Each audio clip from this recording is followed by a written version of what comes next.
حضرت عمار ابن یاسر رضی اللہ تعالیٰ عنہ اس وقت اسلام لائے تھے۔ کچھ لوگوں کا خیال ہے کہ اس وقت 30 لوگ مسلمان تھے اور کچھ نے لکھا ہے 5 لوگ مسلمان تھے۔ السابقون الاولون میں سے ایک جلیل القدر شخص، اسلام کی خاطر جن لوگوں نے سب سے زیادہ قربانیاں دیں ان میں سیدنا عمار ابن یاسر کا خاندان۔ اسلام کی سب سے پہلی شہیدہ سیدہ سمیہ رضی اللہ تعالی عنہا، حضرت سمیہ جناب عمار ابن یاسر کی والدہ ہیں، اور دوسرے نمبر پر ان کے والد شہید ہوئے، پھر ان کے بھائی شہید ہوئے، کیونکہ یہ بیچارے غریب تھے۔ کفار بڑی تکلیفیں دیتے تھے، پانی میں دیر تک غوطے دیتے رہتے، آگ کے انگاروں پر ان کو لٹا دیتے، سینے پر وزنی پتھر رکھ دیتے، دیر تک تکلیفیں دیتے رہتے، اور پھر انجام کار یہ ہوا کہ ابو جہل نے پورے خاندان کو پکڑ لیا، آگ ہی لگا دی ایک دفعہ تو ان کے گھر کو، اور جب آگ لگائی تو نبی کریم تشریف لے گئے اور فرمایا صبر کرو صبر کرو صبر کرو، میں تمہیں جنت کی بشارت دیتا ہوں۔ اور میرے کریم محبوب علیہ الصلاۃ والسلام نے ارشاد فرمایا کہ اے آگ، آل یاسر پر اسی طرح ٹھنڈی ہو جا جس طرح تو حضرت ابراہیم علیہ السلام پر ٹھنڈی ہو۔ میں کیسے عرض کروں، اتنی بڑی ہستیاں ہم نے چھپا لی، لوگوں سے ذکر ہی نہیں ہوتا، لوگ مطالعہ ہی نہیں کرتے، غور ہی نہیں کرتے۔ اتنا بڑا آدمی، اب میں اگلی بات کروں گا تو آپ حیران ہو جائیں گے، ساری دنیا کو جنت میں جانے کا شوق ہے نا، تو نبی کریم فرماتے ہیں جنت کو بھی شوق ہے کہ 4 بندے کبھی آ جائیں وہاں۔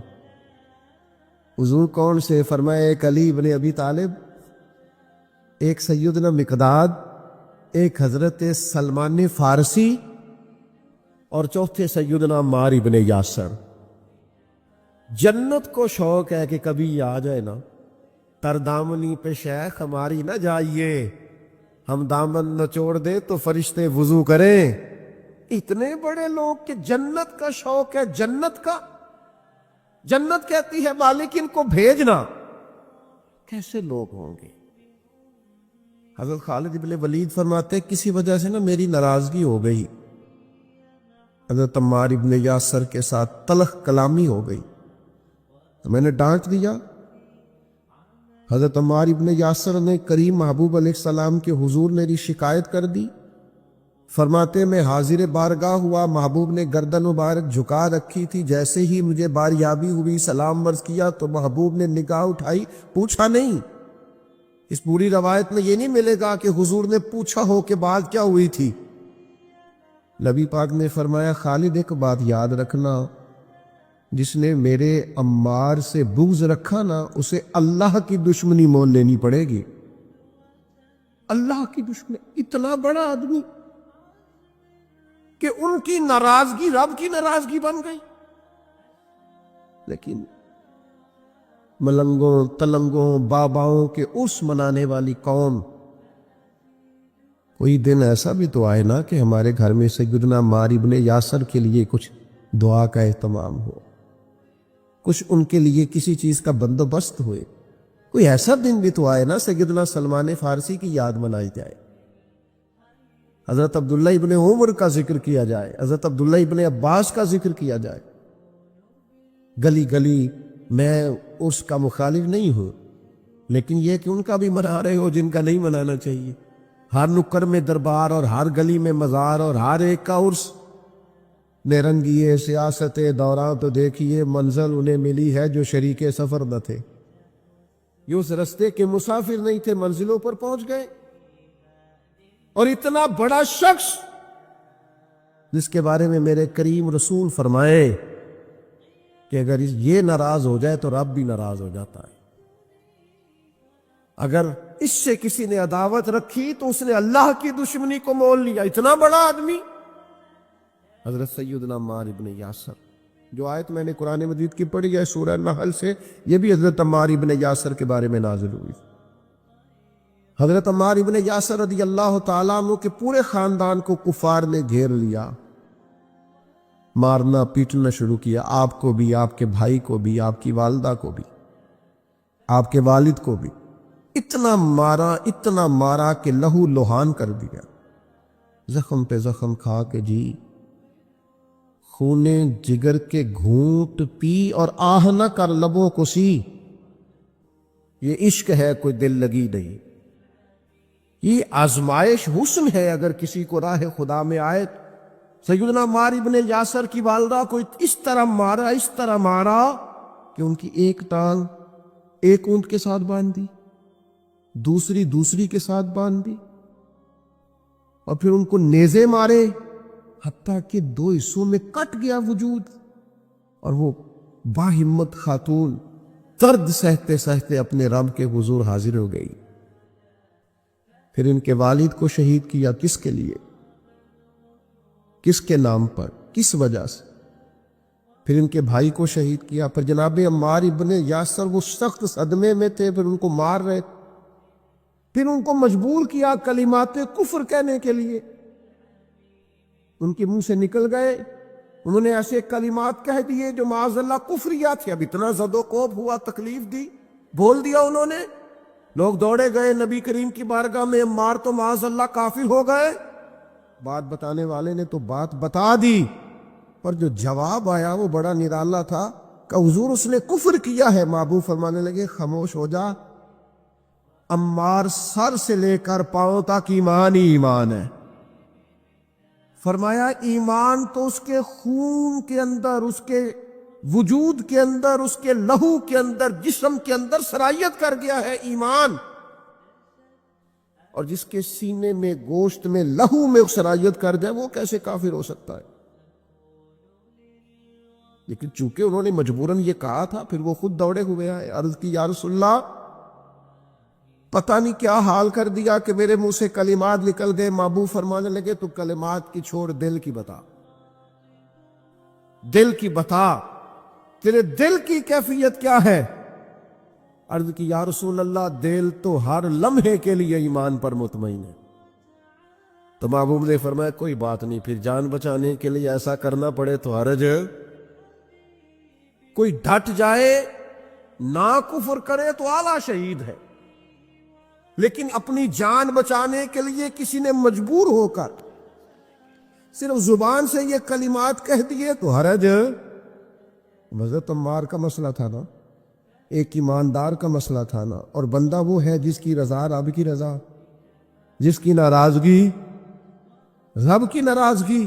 تو سرکار نے تو بیان کر ہی دیا، لیکن میرے مالک نے کرم فرمایا اس بات کا قرآن میں بیان فرما دیا۔ سورہ نحل دیکھیے، ارشاد فرمایا اللہ تعالیٰ نے، فرمایا من کفر باللہ من بعد ایمانہ،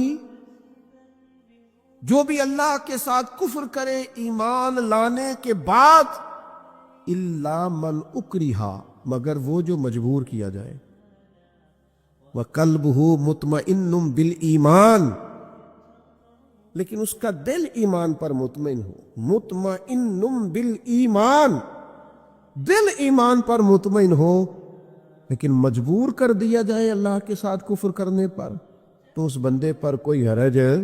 ہاں، حرج کس پر ہے؟ وَلَٰكِن مَّن شَرَحَ بِالْكُفْرِ صَدْرًا، جس کا سینہ اگر کفر کے لیے کھل گیا، مرتد ہو گیا اور جان بوجھ کر کفر کیا، تو فَعَلَيْهِمْ غَضَبٌ مِّنَ اللَّهِ، یہ لوگ اللہ کے غضب کے سزاوار ہیں۔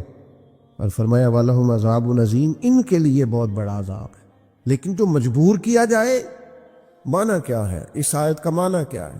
مفسرین فرماتے ہیں چونکہ حضرت عمار کے بارے میں آئے تو اس کا معنی یہ ہے کہ رب فرماتا ہے عمار نے کفر نہیں کیا، وہ مجبور کیا گیا تھا۔ اس کی گواہیاں اللہ کا قرآن بیان کرے۔ کیا وہ لوگ اس قابل نہیں ہیں کہ ان کے نام پر جان واری جائے؟ میں بڑا شروع سے مجھے عقیدت ہے سیدنا عمار ابن یاسر، بڑی شروع سے۔ موضوعات بہت زیادہ ہوتے ہیں، ہر عنوان پر بات کرنا کئی دفعہ آسان نہیں ہوتا۔ اتنی عقیدت ہے، میں نے تو اپنے بیٹے کا نام بھی عمار رکھا ہے، فیض و برکات لینے کے لیے۔ اتنے بڑے لوگ، ان کے فضائل، ان کے کمالات، ان کی خوبصورتیاں، یہ المعجم الاوسط کے اندر حدیث ہے۔ ذرا یہ انداز دیکھیے، بندہ سادہ ہے، کافر مارتے ہیں، تکلیفیں دیتے ہیں، پھٹے پرانے کپڑے ہیں، بظاہر لباس بڑا سادہ ہے، تو ذرا کریم کے لفظ تو دیکھنا، یہ ذرا عطا کرنے کا رنگ تو دیکھنا، یہ حضور کے دینے کا، نوازنے کا، رحمت کرنے کا انداز تو دیکھنا۔ حضور فرمانے لگے کچھ لوگ ایسے ہیں کمبل پوش سادے لوگ کہ عام لوگ انہیں کچھ بھی نہیں سمجھتے، لیکن وہ اللہ کو قسم دے دینا، رب ان کی قسم پوری کر دیتا ہے۔ یہ لفظ کہتے کہتے جب گویا صحابہ کی پوری توجہ ہو گئی تو حضور فرمانے لگے وہ رب کو قسم دے دینا، قسم، اللہ ان کی قسم کو پوری کرتا ہے۔ اور فرمایا ان میں یہ میرا عمار ابن یاسر بھی ہے۔ یہ اللہ کو کبھی قسم دے دینا، میرا عمار کبھی کہہ دے کہ مالک تجھے قسم ہو، تو میں وہ کریم میرے عمار کی قسمیں پوری کر دے۔ کمبل پوش سادہ اور انداز یہ کہ نرالے لوگ، اپنا سب کچھ قربان کرنے والے، ماں قربان کر دی حضور کے نام پر، باپ قربان کر دیا، بھائی قربان، جین جان دا کچھ وسا نہیں ہو، جان یار نو دیکھا تے شاد ہو جا، اس سے دل دہن فساد سارے، دل بر نو دے تے آزاد ہو جا، جو رکھے آباد تے رو وسدا، تے جدو کرے برباد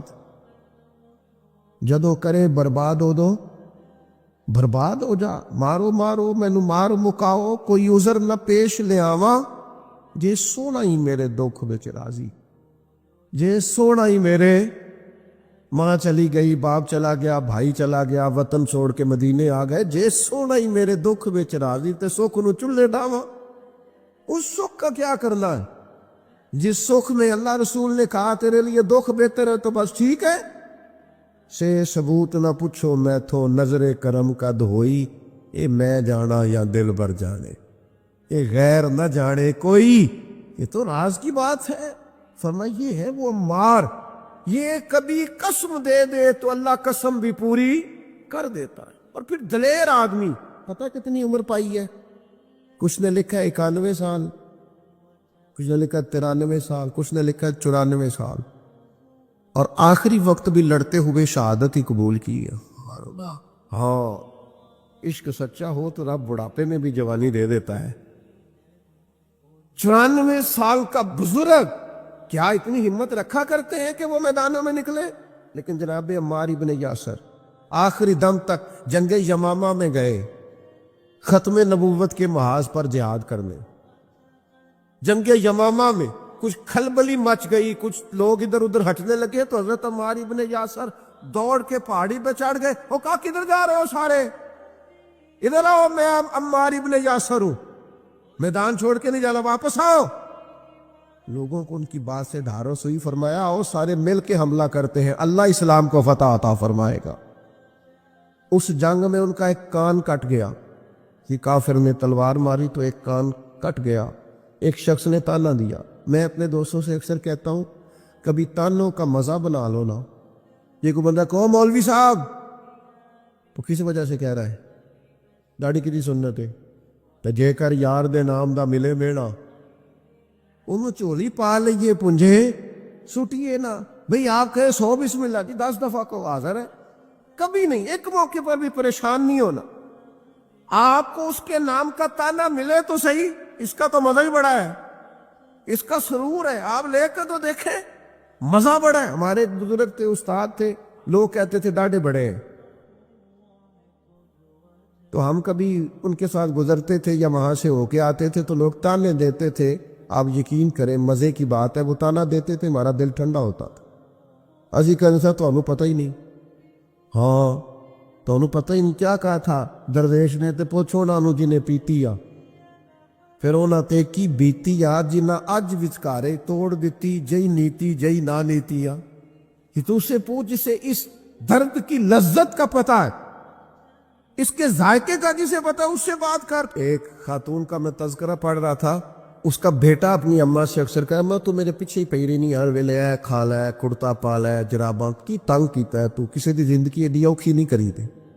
اس کہ پتر یہ اونی دیر نہیں پتہ لگنا جنی دیر تیرے بال نہ ہوئے، ادو پہلا سمجھ آنی تو خاتون کہنے لگی دعا ہے میری کہ میں تب تک زندہ رہوں، اور جب تجھے سمجھ آ جائے تو پھر تو مجھے بتائے کہ اماں مینو آ گئی ہے، میری دعا ہے۔ تو پھر وہ موقع آ گیا، وہ بوڑھی کہتی ہے میں زندہ ہی تھی، اس کے بچے ہو گئے۔ پھر وہ جب اٹھاتا، وہ رکھتا، وہ پیار کرتا، وہ محبتیں کرتا، تو میں کہ پتر کیوں زندگی تنگ کرنے والا دی، مرضی نہ جین دے نہ نہ۔ وہ کہنے لگا اماں جی سمجھ یہ نئی نسل ہے، بنا تجربوں کے نہیں مانے گی، یہ تجربہ کر کے مانتے ہیں، تجربے سے پہلے ماننے کو تیار نہیں ہوتے۔ میرے عزیز، یہ جس کے دل میں عقیدت آ جاتی ہے، محبت آ جاتی ہے، زاویہ آ جاتا ہے، اس کا رنگ اور ہوتا ہے۔ آپ کو نہیں ہے، کوئی مسئلہ نہیں، کوئی پابندی نہیں، بیعت ہونا فرض نہیں، واجب نہیں، ضروری نہیں، آپ ایزی رہیں، نماز پڑھیں، عبادت کریں، حلال حرام کی تمیز کریں، کافی ہے۔ لیکن اگر کوئی کسی سے پیار کرتا ہے تو پھر آپ کو اعتراض بھی نہیں ہونا چاہیے، اس کا اپنا مسئلہ ہے، آپ کا۔ حضرت عمار ابن یاسر رضی اللہ تعالی پربہار زندگی، بلکہ وہ اس کا لطف لیتے تھے، اس کا ذائقہ ان کی طبیعت کے اندر ہمیشہ موجود رہتا تھا۔ امام بہقی نے روایت لکھی ہے، حضرت عمار ابن یاسر ایک جگہ بیٹھے تھے تو کسی بیمار کا تذکرہ ہو رہا تھا، تو ایک دیہاتی بولا، وہ دیہاتی بول کے کہنے لگا میں تو کبھی بیمار ہوا ہی نہیں۔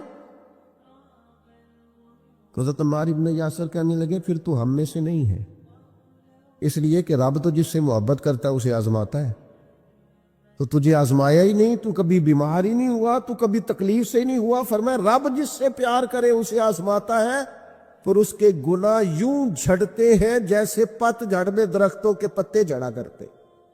اللہ تو آزماتا ہے، وہ تو آزما کے معاف کرتا ہے، گناہ بخش دیتا ہے۔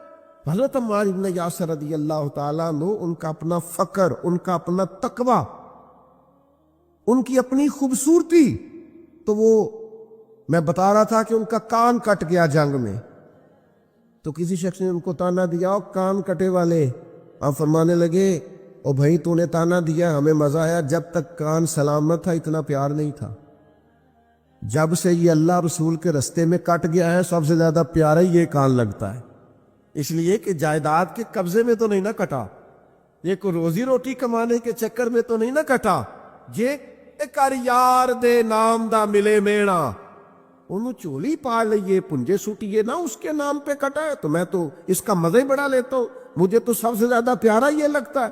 سیدنا عمار ابن یاسر، جس طرح لوگ کشتہ عشق رسالت نہیں ہو جاتے، ان کا خمیری حضور کی محبت بن جاتی، اس طرح کا مزاج، اور پھر اپنے آپ کو آراستہ کر لیا ان ساری باتوں سے جو حضور کو پسند ہے۔ ساری زندگی مغرب کے بعد 6 رکعتیں نہیں چھوڑی حضرت عمار ابن یاسر۔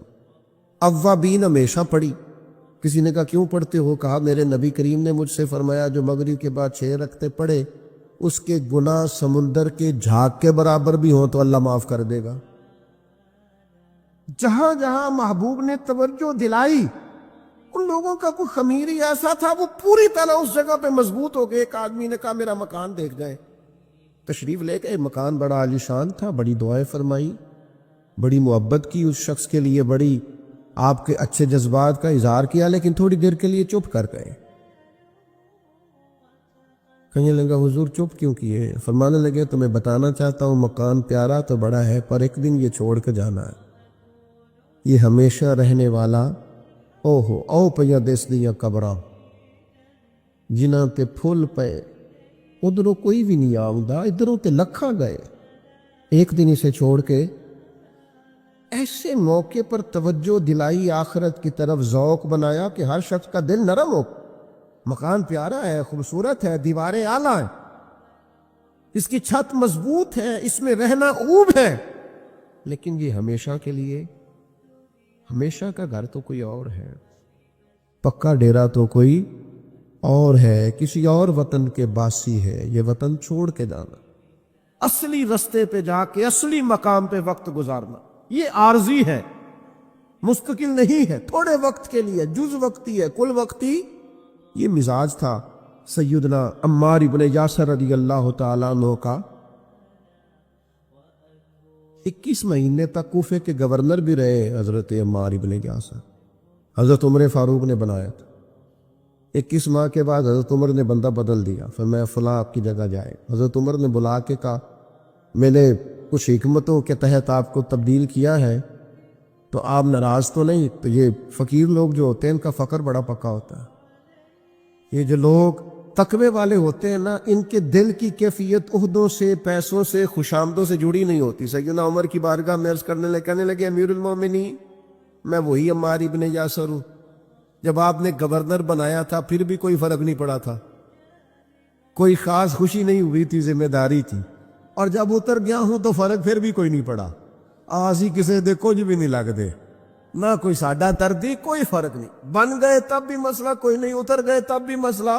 کیوں؟ اس لیے کہ جو شان انہیں حضور کی بارگاہ سے ملی ہوئی تھی وہ کسی عہدے کی محتاج نہیں تھی۔ جناب فاروق اعظم کا دل بھی ٹھنڈا ہو گیا بات سن۔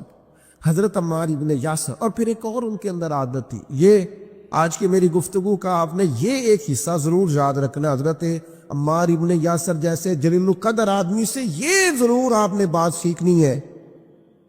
ابن عساکر نے لکھا ہے، صاحب ابن عساکر میں فرماتے ہیں کہ سیدنا عمار ابن یاسر دیر تک خاموش رہا کرتے تھے، اکثر و بیشتر خوف خدا میں رویا کرتے تھے، اور آنے والے فتنوں سے پناہ مانگتے تھے، فتنے نہ کہیں گھیر لیں، آزمائش نہ ہو، اور دیر تک خاموش رہتے، دیر تک۔ یہ الگ بات ہے خاموش کھڑے رہتے ہیں، پھر بھی جو لوگ بڑے ہیں وہ بڑے رہتے ہیں، دیر تک ہم اپنا بتانا، اپنا آپ ذکر کرنا، بلا وجہ چھلکنا، اور بعض وزادار اور قابل قدر لوگوں کے سامنے کچھ ایسے معاملات کرنا جس سے طبیعت کا چھچورا پن باہر آئے، یہ وزادار لوگوں کی علامت۔ دیر تک کھڑے رہتے، دیر تک خاموش رہتے، دیر تک ان کی طبیعت لگی رہتی۔ سیدنا عمار ابن یاسر رضی اللہ تعالیٰ عنہ، پھر آپ حیران ہوں گے کہ حضرت عمار ابن یاسر رضی اللہ تعالیٰ عنہ کے ساتھ لوگوں کا رویہ کیسا تھا۔ ہر شخص ان سے پیار کرتا، ہر شخص کے دل میں ان کے لیے محبت جاگتی، ہر ایک ان کے لیے وارفتگی اپنے دل میں محسوس کرتا۔ نبی رحمت صلی اللہ تعالیٰ علیہ وسلم نے پیار کیا تو یوں لگا جیسے حضرت عمار ابن یاسر کو جاگ کے ہی محبوب ہو گئے، جدھر جاتے محبتیں، پیار، خلوص۔ حضرت عمار ابن یاسر رضی اللہ تعالیٰ عنہ شہید ہوئے جنگ صفین میں مولا علی کا دفاع کرتے ہوئے۔ حضرت عمار ابن یاسر رضی اللہ تعالیٰ عنہ، آپ اندازہ کریں، کچھ نے 91 سال عمر لکھی ہے، میں بتا چکا ہوں، کچھ نے 93 سال لکھی ہے، کچھ نے 94 سال عمر لکھی۔ اس عمر میں بھی خود میدان میں اترے۔ اسلام نہ فعال زندگی کو پسند کرتا ہے۔ یہ نوجوان جو موبائل لے کے بیڈ ریسٹ کرتے ہیں، انہیں بڑھاپے میں سمجھ آئے گی کہ بیڈ ریسٹ کے نقصان کتنے۔ یہ ان کو بلاؤ نہ، آواز نہ دو، کوئی کام نہ کہو، سوتے کو جگاؤ نہ۔ میں تھوڑے دن پہلے ایک نوجوان سے میں نے کہا، کہنے لگے جی مطلب یہ کہ اب آرام بھی نہ کوئی کرنے دے تو کیا کریں؟ تو میں نے کہا میرے بھائی سنو، اللہ بڑا پیار کرتا ہے نا بندے سے، سب سے زیادہ رب بھی پیار کرتا ہے نا۔ وہ بھی کہتا ہے سویرے اٹھ، بڑی تجھے نیند آئی ہے، اٹھ پہلے نماز پڑھ۔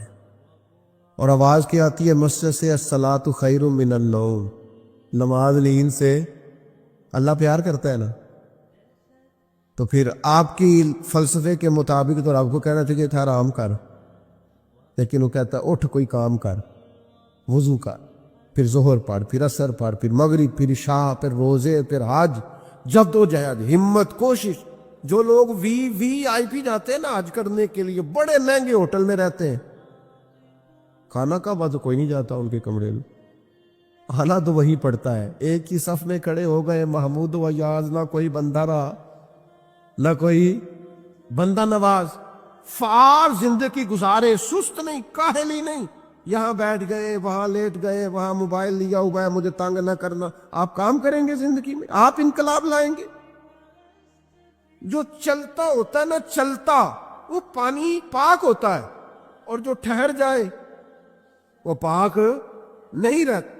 باہمت، جد و جہد، کوشش، آخری دم تک لڑنا، جیتنا ضروری نہیں، لڑنا آخری دم تک جد و جہد رہے، تازگی رہے، کوشش رہے، ہمت رہے۔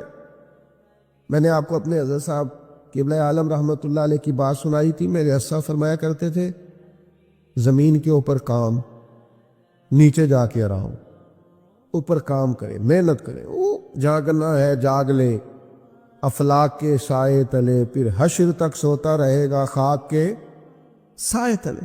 تھوڑی نیند کر لیں، تھوڑا کھانا کر لیں، تھوڑا آرام کر لیں، لیکن مہربانی کریں، یہ جو زندگی ہے نا آرام پسندی والی، یہ زندگی بڑی تکلیف دہ، اس میں بڑے کام رہ جاتے ہیں، بندے کے ذمے جو ذمہ داریاں ہوتی ہیں وہ رہ جاتی، فعال جد و جہد، کوشش، ہمت، بالکل آخری وقت تھا سیدنا عمر فاروق کا، زخم لگا ہے، خون بہ رہا، تو حضرت عمر رضی اللہ تعالیٰ عنہ، آخری وقت ہے، کچھ دیر کے بعد وصال ہو گیا، ایک نوجوان آپ کے سامنے سے گزرا تو اس کا پاجامہ یا تام ٹخنوں سے نیچے تھا، تو بخاری شریف میں موجود ہے، وہیں بول کے بستر علالت پر سیدنا عمر فرمانے لگے، او بھائی یہ ٹخنے ننگے کر لے، یہ میرے نبی کی سنت ہے۔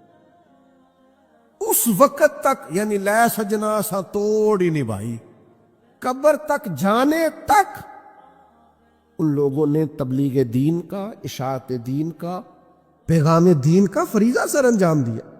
آپ غور کریں، حضور مدینہ طیبہ تشریف لائے، اب پیار کرنے والا ہر آدمی ہی قابل اکرام ہوتا ہے، محبتوں کا خراج ہمیشہ انسان کو قرضدار رکھتا ہے۔ میرے جیسے چھوٹے آدمی سے جب لوگ پیار کرتے ہیں تو اپنی گردن جھکی ہوئی نظر آتی ہے کہ بوجھ زیادہ ہے، اس قابل نہیں ہے جتنی محبتوں کا سامنا۔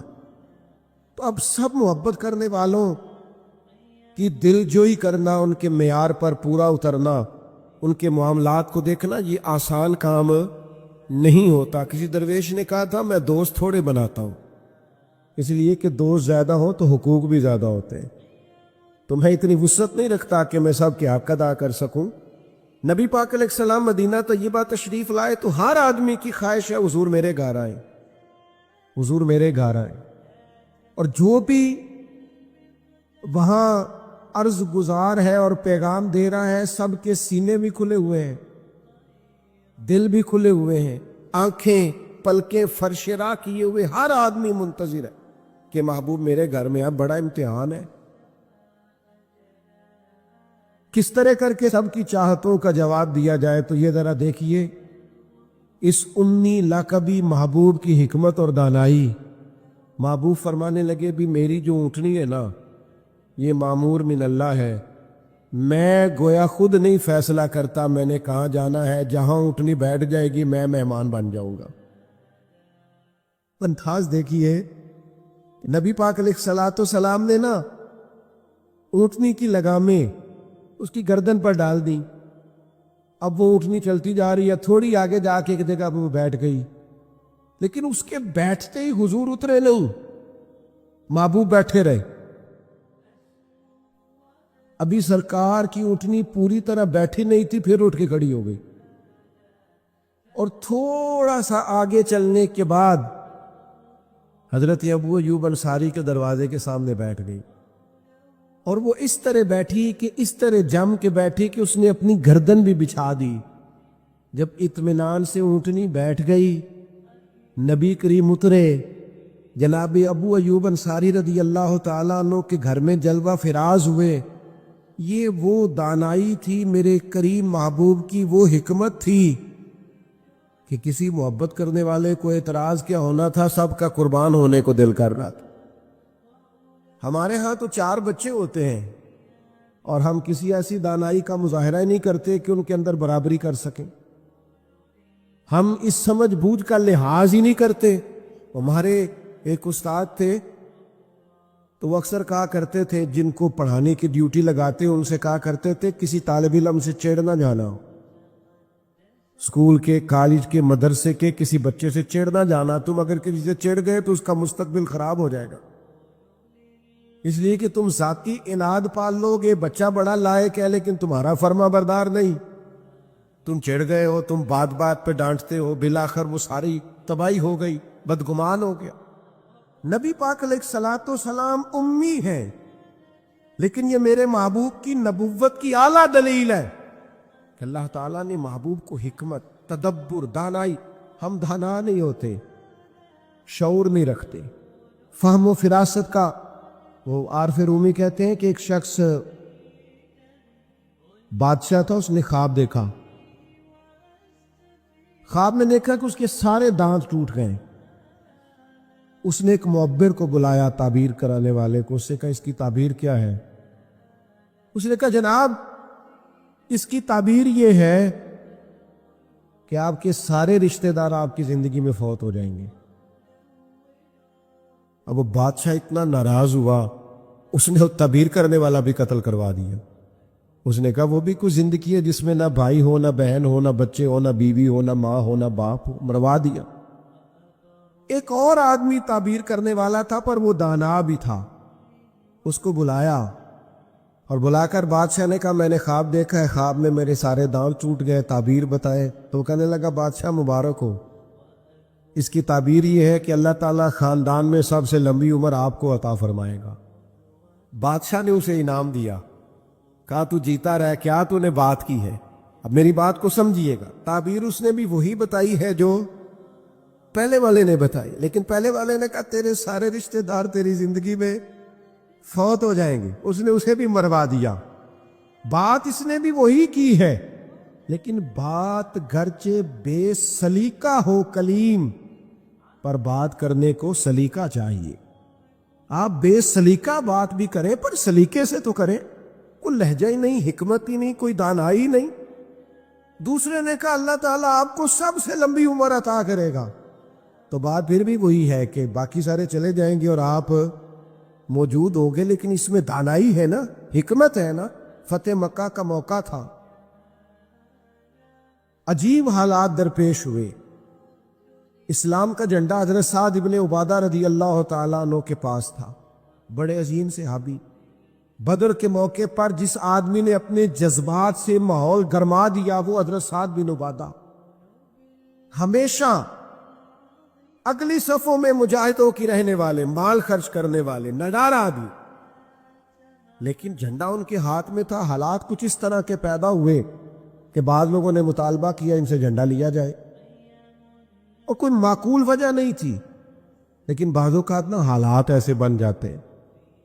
اب حضور علیہ السلام کی بارگاہ سے مطالبہ ہو رہا ہے کہ آپ جناب سعد بن عبادہ سے جھنڈا لے لیں۔ یہ نوجوانوں سے بالخصوص عرض کروں گا کہ علم بھی تبھی بندے کو فائدہ دیتا ہے جب اس کے ساتھ کچھ بندے کو شعور بھی ہو، ہنر بھی تبھی فائدہ دیتا ہے جب اس کے ساتھ کچھ نہ کچھ دانائی بھی ہو۔ شعر سعدی فرمایا کرتے تھے ایک من علم ہونا تو سنبھالنے کے لیے 10 من عقل کی بھی ضرورت ہوتی ہے، ورنہ ضائع ہو جاتا ہے سارا۔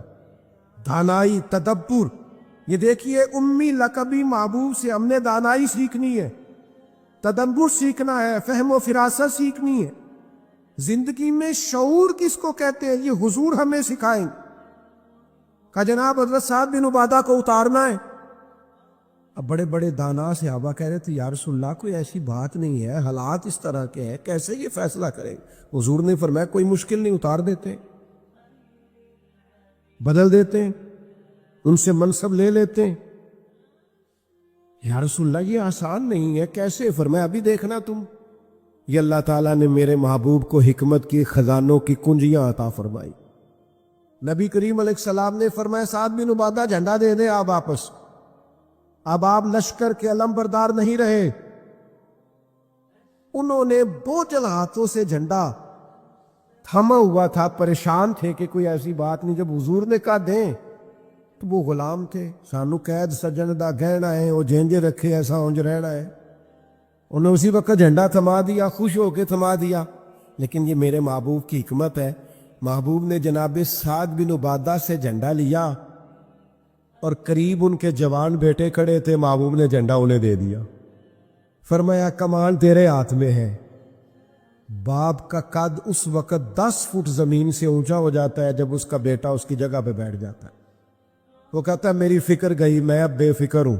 جب انہی کے بیٹے کو وہ منصب ملا تو اب حضرت سعد بن عبادہ کے چہرے کی کیفیت یہ تھی کہ وہ گویا اپنی آنکھوں اور اپنے چہرے سے بتا رہے تھے میں تو خود جھنڈا پکڑ کے اتنا راضی نہیں تھا جتنا اپنے بیٹے کے ہاتھ میں دیکھ کے راضی ہوں۔ یہ آپ تدبر سیکھیں۔ میں اپنے نوجوانوں کو دیکھتا ہوں جذباتی مزاج، بھاگتے دوڑتے، بے چین، پریشان، الجھے ہوئے۔ ابھی میں ملک سے باہر تھا، میرے ساتھ اکثر ایسے ہوتا ہے۔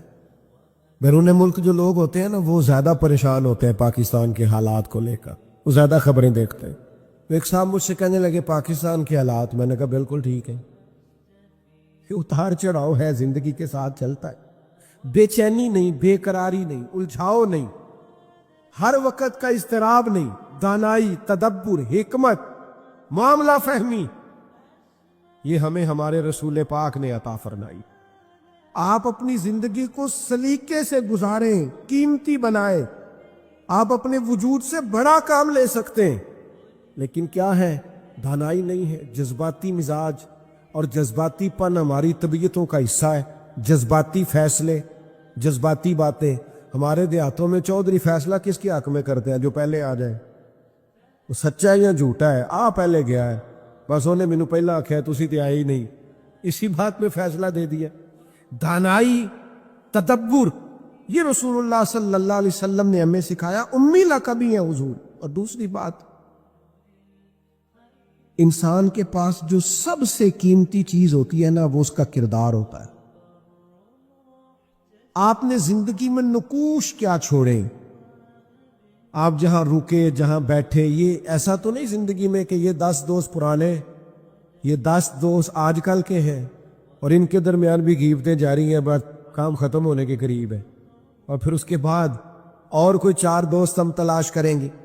اچھے نقوش نہیں چھوڑتے، کتنی خوشیوں سے رشتے طے پاتے ہیں، لیکن وہ تھوڑا وقت نہیں گزرتا تو ساری سوچیں، سارے نظریات گدلے اور میلے کچیلے ہونے لگ جاتے، وہ ساری محبتوں کو زنگ لگنے لگ جاتا ہے۔ عظمت کردار، بلندی، آپ کے افکار، آپ کا اچھا گمان، آپ کی سوچیں، آپ حیران ہوں گے۔ اللہ تعالیٰ نے نبی پاک کا وجود ہی معجزہ بنایا ہے، لیکن جب حضور کے اپنوں نے دلیل مانگی نا، اپنوں کو مطمئن کرنا بڑا مشکل کام ہوتا ہے۔ قریبیوں نے دلیل مانگی، قریش مکہ نے، کہ آپ نبی ہیں تو دلیل دیں۔ نبی پاک علیہ السلام نے اپنے اپنوں کو معجزہ نہیں دکھایا، بلکہ قرآن مجید فرماتا ہے کہ محبوب نے کہا فَقَدْ لَبِثْتُ فِيكُمْ عُمَرًا مِّن قَبْلِهِ أَفَلَا تَعْقِلُونَ۔ میں کوئی باہر سے نہیں آیا، میں نے اپنی اس سے پہلے کی ساری عمر تمہارے درمیان گزاری ہے، 40 سال یہاں گزارے، اپنے ماں کی گود میں بھی، نانا کے کندھوں میں بھی، جناب ختیجہ کا دولہا بن کے بھی، بیٹیوں کا باپ بن کے بھی، میں نے سارا وقت تمہارے بیچ گزارا۔ افلا تعقلون، تمہیں عقل نہیں؟ گویا محبوب ان سے فرما رہے ہیں کہ میری جیسا سچا ہے تو لا کے دکھاؤ، باہر سے نہیں آیا، تمہارے درمیان رہا۔ یار یہ مشکل کام ہوتا ہے، چاروں جانب ماحول خراب اور بندہ پھر ٹھیک رہے۔ اکثر لوگ تو اپنے بچے کی غلطی نہیں نکالتے، کہتے دوستوں نے خراب کر دی ہے۔ اماں کہتی ہے منڈا میرا ٹھیک سی، دوستوں نے خراب کرتا ہے۔ میں نے کہا چلیں اچھی طرح سے سوچ لیں، ہو سکتا ہے دوست ٹھیک ہو، آپ کے بچے نے سارا ماحول گڑبڑ کر دیا ہو۔ یہ جان چھڑانا تو آسان ہے، لیکن سارے ماحول کے اندر کردار کی عظمت۔